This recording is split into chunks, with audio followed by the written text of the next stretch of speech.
Clara ماہی بھی آپ کی طرح لوٹ رہی تھی اور جونز اپنے ہاتھوں میں دبے پستول کا ٹریگر بار بار دبائے چلا جا رہا تھا۔ اس پر کچھ بوکھلاہٹ سی طاری تھی۔ اسی دوران کلارا کی چیخیں تھم گئیں اور اس نے اپنی آنکھیں کھول دیں۔ تم ہار گئے جونز، میں نے دبنگ آواز میں کہا۔ میں نے تم سے کہا تھا کہ تمہارا امتحان لوں گا۔ مجھے افسوس ہے کہ تم امتحان میں فیل ہو گئے۔ اب میں سکون سے تمہارا آملیٹ بنا سکوں گا۔ جونز کا چہرہ تاریک ہو گیا۔ کلارا اٹھ کھڑی ہوئی تھی اور بے یقینی سے پلکیں جھپکا رہی تھی۔ اسے اپنے بچ جانے پر یقین نہیں آ رہا تھا۔ جونز کو بھی یقین نہیں آ رہا تھا کہ اس مہلک شعاعی پستول نے بار بار ٹریگر دبانے کے باوجود ایک بھی شعاع اگلنے سے انکار کر دیا ہے۔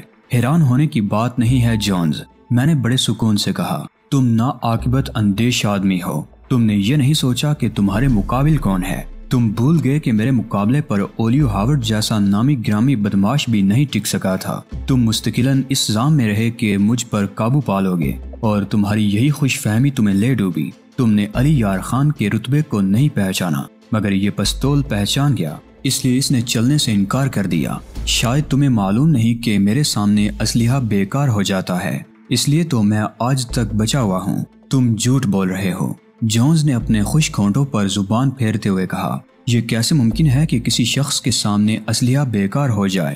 ضرور تم نے اس پستول کے ساتھ کوئی گڑبڑ کی ہے۔ یہ پہلے سوچنے کی بات تھی جونز، میں نے ایک کہکہا لگا کر فاتحانہ انداز میں کہا۔ تمہیں پہلے ہی سمجھ لینا چاہیے تھا کہ علی یار خان یوں مطمئن ہو کر بیٹھ جانے والوں میں سے نہیں ہے۔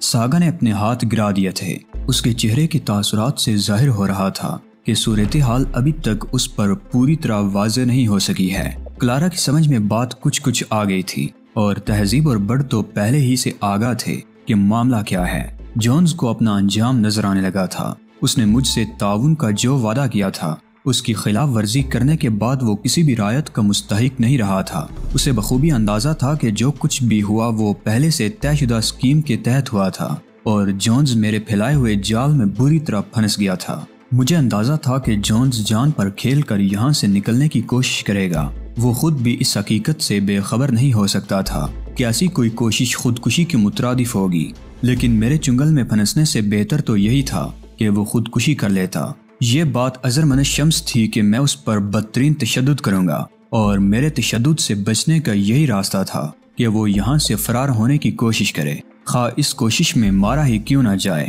لیکن اس قسم کی کوئی کوشش کرنا بھی آسان نہیں تھا۔ کوشش کرنا تو شاید آسان ہوتا، لیکن ایسی کوشش جو اگر ناکام ہو تو اس کی موت کی صورت میں ہو، یہ بہت مشکل تھا۔ وہ مسلح ہوتا تو اس کا کام آسان ہو جاتا۔ اب ایک نہتہ آدمی کیا کرتا؟ واحد صورت یہی تھی کہ وہ پہلے کسی شخص سے اسلحہ چھینے، پھر اس کے زور پر اگلا قدم اٹھائے۔ مشکل یہ تھی کہ اس کمرے میں کسی کے پاس بھی اسلحہ نہیں تھا۔ کمرے کے باہر متعین ساگا کے آدمی البتہ مسلح تھے اور جونز کا پہلا ٹارگٹ وہی لوگ ہو سکتے تھے۔ میں نے جونز کے چہرے پر نگاہیں جمائے ہوئے ایک لمحے کے اندر پورا تجزیہ کر لیا۔ اس کے چہرے کا اتار چڑھاؤ پوری طرح میری نظر میں تھا۔ کمرے میں بوجھل سکوت طاری ہو گیا تھا۔ ہر ایک کی نظریں مجھ پر مرکوز تھیں۔ جونز کے بارے میں فیصلہ مجھے کو کرنا تھا، لہٰذا سب میرے اشارے کے منتظر تھے۔ جونز کو بھی اندازہ تھا کہ اس کے پاس زیادہ وقت نہیں ہے۔ اچانک جونز میری طرف لپکا۔ میں پوری طرح تیار تھا اور مجھے معلوم تھا کہ وہ ہرگز مجھ سے بڑھنے کا خطرہ مول نہیں لے سکتا۔ وہ تو مجھے ڈاج دے کر کسی طرح کمرے سے نکل جانے کے چکر میں تھا۔ اس کا خیال تھا کہ میں اس کے جانسے میں آ جاؤں گا، مگر ایسا نہیں ہوا۔ چنانچہ جب اس نے دروازے کی طرف لپکنے کی کوشش کی تو میں اس کی راہ میں مزاحم تھا۔ تم اتنی آسانی سے فرار نہیں ہو سکتے جونز، میں نے اسے پوری قوت سے دھکیلتے ہوئے کہا، اور وہ عقبی دیوار سے جا ٹکرایا۔ عقبی دیوار سے ٹکرا کر اس نے محض ایک لمحہ توقف کیا اور اسی ایک لمحے میں اس نے مجھ سے ٹکرانے کا فیصلہ کیا، اس لیے کہ اگلے ہی لمحے وہ مجھ پر دوبارہ حملہ ور ہوا تھا۔ یہ فیصلہ اسے بہت مہنگا پڑا۔ جس طاقت کے ساتھ اس نے مجھ پر حملہ کیا تھا، میں نے اسے اس کے خلاف استعمال کیا۔ میں نے ذرا سا ترچھا ہو کر اسے دونوں ہاتھوں سے دوسری طرف اچھال دیا۔ وہ تقریباً اڑتا ہوا عقبی دیوار سے ٹکرایا۔ اس کے حلق سے کرب میں ڈوبی ہوئی ایک کرا خارج ہوئی اور وہ دب سے زمین پر گر پڑا۔ وہ تشنجی انداز میں ہاتھ پیر پھینک رہا تھا۔ غالباً اس کی ریڑھ کی ہڈی پر گہری ضرب آئی تھی۔ بہت خوب علی، ساگا نے بے ساختہ کہا، تم نے چشم زدن میں اس ملعون کے کس بل نکال دیے۔ اس قسم کے کرتب دکھانے میں چیف کا کوئی ثانی نہیں ہے۔ بڑ نے فخریہ لہجے میں کہا، یوں جیسے یہ کارنامہ اس نے خود سر انجام دیا ہو۔ اس میں میرا کوئی کمال نہیں ہے ساگا، میں نے گمبھیر لہجے میں کہا۔ یہ رب ذوالجلال کی قدرت ہے کہ اس نے مجھے ان لوگوں کے لیے قہر بنا دیا ہے۔ جونز پر بدستور تشنجی کیفیت طاری تھی اور وہ شدید کرب میں مبتلا نظر آ رہا تھا۔ ریڑھ کی ہڈی کی چوٹ برداشت کرنا آسان نہیں ہوتا۔ 2 دن کے اندر یہ تیسرا موقع ہے جونز کہ تم نے میرے ہاتھوں شکست کھائی ہے۔ اب بھی اگر تمہارے دل میں کوئی حسرت ہے تو پوری کر لو۔ جونز کوئی جواب دیے بغیر تڑپتا رہا۔ اس کی حالت ابتر ہو رہی تھی۔ مجھے اندیشہ ہوا کہ کہیں اس چوٹ سے اس کے حواس نہ متاثر ہو جائیں۔ اس کے لیے میڈیکل ایڈ کا بندوبست کرو ساگا، تہذیب نے مضطربانہ انداز میں کہا۔ وہ جونز کے نزدیک جانے کے لیے جھپٹی تھی۔ اس کے قریب مت جانا، کلارا کے منہ سے اضطراب کے عالم میں نکلا۔ تہذیب نے تو سنی انسنی کر دی مگر میں نے مسکرا کر کلارا کی طرف دیکھا۔ شکر ہے، میں نے کہا، تمہیں برے اور بھلے کی تمیز تو پیدا ہوئی۔ کلارا کی نظریں جھک گئیں۔ وہ بے حد پشیمان نظر آ رہی تھی۔ تہذیب جونز کے اوپر جھکی ہوئی تھی۔ ساگا اپنے آدمیوں سے ڈاکٹر کو بلانے کا کہہ رہا تھا اور بڑ یوں بے تعلقی کے ساتھ کھڑا تھا جیسے گرد و پیش کی کسی شے سے اس کا کوئی تعلق ہی نہ ہو۔ تمہیں بے فکر رہنا چاہیے کلارا، میں نے کہا۔ تہذیب جانتی ہے کہ میں بھرپور وار کرتا ہوں۔ جونز ناکارہ ہو چکا ہے، اب یہ کسی کو نقصان پہنچانے کے قابل نہیں رہا۔ میں شرمندہ ہوں، کلارا نے اٹک اٹک کر کہا۔ میں بھول گئی تھی کہ میں ایگل سے ناتا توڑ آئی ہوں۔ اب وہاں میرے لیے کوئی گنجائش نہیں ہے۔ وہاں تمہارے لیے گنجائش ہو یا نہ ہو، میرے پاس تمہارے لیے ہمیشہ گنجائش رہے گی۔ میں نے تم سے جو وعدہ کیا تھا اس پر اب بھی قائم ہوں، لیکن میں تمہیں دھوکہ نہیں دے سکتی علی، کلارا نے جھجکتے ہوئے کہا۔ صہیونی مفادات سے غداری کرنا شاید میرے لیے ممکن نہ ہو، پروفیسر زارا کے احترام میں بھی نہیں، بڑ نے مضحکہ خیز سنجیدگی کے ساتھ کہا۔ مجھے اپنی حماقت پر حیرت ہوتی ہے، کیسی کیسی مضحکہ خیز باتوں پر یقین کر لیا۔ یہ حقیقت تو بہرحال نہیں بدل سکتی کہ چیف نے فلم، بڑ نے کہنا چاہا مگر کلارا نے اس کی بات کاٹ دی۔ فضول باتیں مت کرو مسٹر بڈ، اس نے ہاتھ اٹھا کر بیزاری سے کہا۔ تمہارے چیف کے بارے میں ہم ان باتوں سے بھی واقف ہیں جو تمہارے وہم و گمان میں بھی نہیں ہوں گی، اس سے بڑھ کر اور کیا بے عزتی ہوگی، بڑ نے غصیلے لہجے میں کہا۔ میں نے فیصلہ کر لیا ہے چیف کہ اب تمہارے بارے میں تفصیلی معلومات حاصل کرنے کے لیے کسی صہیونی تنظیم میں شمولیت اختیار کرنا ہی پڑے گی۔ ایگل سے تمہیں بچانا ہر حال میں میری ذمہ داری ہے، میں نے بڑ کی بات نظر انداز کرتے ہوئے کلارا سے کہا۔ میں تمہیں صہیونی مفادات سے غداری کرنے پر ہرگز مجبور نہیں کروں گا۔ کلارا نے بے یقینی سے مجھے دیکھا۔ میں جانتی ہوں کہ تم بے حد چالاک ہو اور مخالف پر نفسیاتی حربے بھی آزماتے ہو۔ میں تمہیں کسی بات پر بھی مجبور نہیں کروں گا، میں نے خشک لہجے میں کہا۔ پہلے کی بات اور تھی مگر اب سب کچھ تمہارے سامنے عیاں ہے۔ میری طرف سے تم پر کوئی پابندی نہیں، اگر چاہو تو مجھ سے علیحدہ بھی ہو سکتی ہو۔ ہاں، چیف بہت فیاض ہیں، بڑ نے سر ہلاتے ہوئے کہا۔ دشمن کی جاں بخشی کرنے میں تو خاص طور پر ان کا مد مقابل ملنا مشکل ہے، کبھی حالات کی نزاکت کو بھی محسوس کر لیا کرو، میں نے ناگواری سے کہا۔ کلارا ہماری دشمن ہرگز نہیں ہے، موقع ملنے پر تمہارے خلاف کوئی بھی قدم اٹھا سکتی ہوں، کلارا نے کہا۔ یہ تمہاری خام خیالی ہے کہ میں تمہارے کسی جال میں آ جاؤں گی، جب کبھی تم ایسی کوئی کوشش کرو گی تو اس کا نتیجہ بھی خود ہی بھگتوگی، میں نے مسکرا کر کہا۔ جس طرح تم سے پہلے بہت سے لوگ بھگت چکے ہیں، ابھی تھوڑی دیر قبل میں نے ایک کوشش کی تھی، کلارا نے نہایت سکون سے کہا، لیکن مجھے تو کچھ بھی نہیں بھگتنا پڑا، تم تو اب بھی میرا ساتھ دینے پر آمادہ ہو۔ میں اپنے کسی بھی عہد کا پاس کرنے کے لیے انتہائی حد تک چلا جاتا ہوں، لیکن تمہارا یہ کہنا غلط ہے کہ تم نے کچھ دیر قبل میرے خلاف جو قدم اٹھانے کی کوشش کی تھی اس کے نتیجے میں کچھ نہیں ہوا۔ حقیقت یہ ہے کہ اس کے نتیجے میں تمہیں جتنے بڑے ذہنی صدمے سے گزرنا پڑا ہے اتنے بڑے صدمے سے شاید ہی تم آئندہ کبھی گزرو۔ یہ بات یقینی ہونی چاہیے تھی کہ مجھے گرفتار کرانے کے صلے میں نہ صرف تمہاری جاں بخشی کر دی جاتی بلکہ تمہاری گزشتہ حیثیت بھی بحال کر دی جاتی، مگر اس کے بالکل برعکس ہوا۔ تمہارا جرم ناقابل معافی قرار پایا، تمہارا بڑے سے بڑا کارنامہ بھی اس جرم کا داغ نہیں مٹا سکتا۔ کیا تم اس سے بھی زیادہ کچھ بھگتنا چاہتی ہو؟ کلارا نے چپ سادھ لی، اس کے پاس میری بات کا کوئی جواب تھا بھی نہیں۔ میں نے بھی اس سے جواب پر اصرار نہیں کیا اور جونز کی طرف متوجہ ہو گیا جس کے نزدیک اب ایک ڈاکٹر نظر آ رہا تھا۔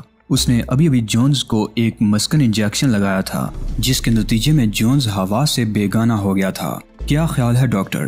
میں نے آگے بڑھتے ہوئے کہا۔ چوٹ زیادہ خطرناک تو نہیں ہے، ایکس رے کیے بغیر میں کوئی حتمی بات نہیں کہہ سکتا، ڈاکٹر نے کہا، لیکن اگر ریڑھ کی ہڈی پر شدید ضرب آ جائے تو پھر اس کا ٹھیک ہونا تقریباً محال ہی ہوتا ہے۔ مجھے اس کے ٹھیک ہونے یا نہ ہونے سے کوئی غرض نہیں ہے، میں نے بے پرواہی سے کہا۔ ہمیں تو اس سے بس چند باتیں معلوم کرنی ہیں اور اس کے بعد اسے دوسری دنیا کا ویزا پکڑا دینا ہے، تب تو فکر کی کوئی بات نہیں۔ ڈاکٹر نے مسکرا کر کہا، چوٹ کی نوعیت ایسی بہرحال نہیں ہے کہ یہ مر جائے یا ہوا سے ہی بیگانہ ہو جائے، یہ بہرحال زندہ رہے گا۔ کسی شخص کی زندگی ختم کر دینے کا حتمی فیصلہ کرتے ہوئے میں نے تمہیں کم ہی دیکھا ہے، تہذیب نے آہستگی سے کہا۔ اب بہت زیادہ دیکھا کرو گی، میں نے ہنس کر کہا۔ مجھے احساس ہو گیا ہے کہ درندوں کو آزاد چھوڑ دینا بجائے خود ایک ظلم ہے، اور آئندہ میں کوشش کروں گا کہ اس جرم میں ملوث نہ ہونے پاؤں۔ تم نے بہت اچھا فیصلہ کیا ہے علی، ساگا نے کہا۔ یہ لوگ واقعی درندے ہیں اور ہرگز کسی رعایت کے مستحق نہیں ہیں۔ ڈاکٹر اپنا سامان سمیٹ کر اٹھ کھڑا ہوا۔ اسے 3 سے 4 گھنٹے کے اندر ہوش آ جائے گا، اس وقت مجھے دوبارہ بلوا لیجیے گا۔ اگر ضرورت ہوئی تو میں اسے دافع درد انجیکشن لگاتا رہوں گا۔ میرے بارے میں تم نے کیا فیصلہ کیا علی؟ مادام کلارا نے کہا۔ وہ خاصی بجھی ہوئی نظر آ رہی تھی۔ مجھے جو فیصلہ کرنا تھا وہ کر بھی چکا اور تمہیں سنا بھی چکا۔ اب تو یہ سوچنا تمہارا کام ہے کہ تمہیں کیا کرنا ہے۔ میں اس وقت بے بس ہوں اور پوری طرح تمہارے قبضے میں ہوں۔ تم مجھے جو سزا دینا چاہو دے سکتے ہو، لیکن جو سلوک تم میرے ساتھ کر رہے ہو وہ تمہاری روایات کے خلاف ہے۔ کلارا کی بات سن کر میرے علاوہ تہذیب اور بڈ بھی حیران رہ گئے۔ معاف کرنا، تم بے حد احسان فراموش خاتون معلوم ہوتی ہو، بڈ نے کہا۔ چیف نے تمہیں معاف کر دیا، اس سے زیادہ تمہیں کس بات کی تمنا ہے؟ کلارا نے ایک طویل سانس لی۔ اس قسم کے کھیل ہم نے بھی بہت کھیلے ہیں، اس نے کہا، مگر ہماری بات اور ہے۔ ہم لوگ تو شکی القلب ہیں، جبکہ علی کی نرم دلی مشہور ہے۔ تمہیں شاید یقین نہیں آ رہا کہ میں تم سے کسی قسم کا انتقام نہیں لوں گا، میں نے کہا، اور یہ بہت اچھا ہوا کہ تمہیں میری بات پر یقین نہیں آیا۔ اس طرح تمہیں یہ اندازہ کرنے میں تو مدد ملے گی کہ تم لوگ اپنے شکاروں کے ساتھ جس قسم کا سلوک کرتے ہو اس سے ان پر کیا گزرتی ہوگی۔ میرا لہجہ خاصا تلخ ہو گیا۔ اس قسم کا سلوک کرنا انسانیت سے گری ہوئی حرکت ہے کہ نہیں؟ کلارا نے سر جھکا لیا۔ اس کے ہر انداز سے شکست خوردگی ظاہر ہو رہی تھی۔ ساگا سخت حیران نظر آ رہا تھا۔ اس کی سمجھ میں میرا رویہ نہیں آ رہا تھا۔ جونز کو سخت نگرانی میں رکھنے کی ضرورت ہے ساگا، میں نے کہا۔ توقع تو نہیں ہے کہ اب یہ جدوجہد کے قابل رہ گیا ہو، مگر احتیاط اچھی چیز ہے۔ بے فکر ہو، ساگا نے مسکرا کر کہا۔ تم سے زیادہ اس کی فکر مجھے ہے۔ یہ اگر فرار ہو گیا تو ہمارے کیے کرائے پر پانی پھر جائے گا۔ اس کے ہوش میں آنے تک ہم اپنی نیند پوری کر سکتے ہیں، میں نے کہا۔ سونا بھی تو آدمی کی ضرورت ہے، تم لوگ آرام کرو، ساگا نے سر ہلا کر کہا۔ اب میں ہر قسم کے معاملات خود سنبھالتا ہوں۔ ہم اپنی عارضی قیام گاہ پر پہنچ گئے، جہاں ہماری رہائش کا بندوبست کیا گیا تھا۔ کلارا بھی ہمارے ساتھ تھی، مگر اس کا انداز قیدیوں جیسا تھا۔ کلارا کے ساتھ وہی سلوک کیا جائے گا جو میرے دوسرے ساتھیوں کے ساتھ ہوگا۔ سونے سے قبل میں نے کلارا کے سامنے ہی ساگا سے کہا، اگر یہ کہیں جانا چاہے تو اسے روکا نہ جائے اور اس کی ہر خواہش کا احترام کیا جائے۔ پھر میں 4 گھنٹے کے لیے دنیا و مافیا سے بے خبر ہو گیا۔ 4 گھنٹے کی نیند میرے لیے بہت تھی۔ سو کر اٹھا تو بالکل تازہ دم تھا۔ نہا دھو کر میں خود کو بے حد حشاش بشاش محسوس کرنے لگا۔ جونز کی ریڑھ کی ہڈی میں بال پڑ گیا ہے، ساگا نے مجھے بتایا۔ وہ شدید تکلیف میں مبتلا ہے، ممکن ہے زندگی بھر کے لیے اپاہج ہو جائے۔ ہو جانے دو، میں نے بے پرواہی سے کہا، بلکہ اسے اپاہج ہی رہنا چاہیے۔ یہ لوگ درندے ہیں، ان پر رحم کھانا بجائے خود ظلم ہے۔ تم ٹھیک کہہ رہے ہو، میں بھی تم سے متفق ہوں، مگر سوال یہ ہے کہ اس سے چھٹکارا ہی کیوں نہ حاصل کر لیا جائے۔ اس لیے کہ مجھے اس سے چند اہم باتیں معلوم کرنی ہیں، اس کے بعد وہ ہمارے لیے بیکار ہو جائے گا۔ وہ تو اس قابل بھی نہیں رہا کہ اس پر تشدد کیا جائے، ساگا نے ایک ٹھنڈی سانس لے کر کہا، بلکہ وہ تو ہل جل بھی نہیں سکتا۔ میرے ہونٹوں پر مسکراہٹ ابھر آئی۔ تم دیکھنا میں اس صورتحال سے کس طرح فائدہ اٹھاتا ہوں، میں نے کہا۔ یہ بتاؤ کہ اس وقت اس کی حالت کیسی ہے؟ وہ پین کلرز کے زیر اثر ہے۔ جیسے ہی انجیکشن کا اثر ختم ہوتا ہے اس کی تکلیف عود کراتی ہے۔ میں نے سر کو تفہیمی جنبش دی۔ اور کلارا کہاں ہے؟ میں نے پوچھا۔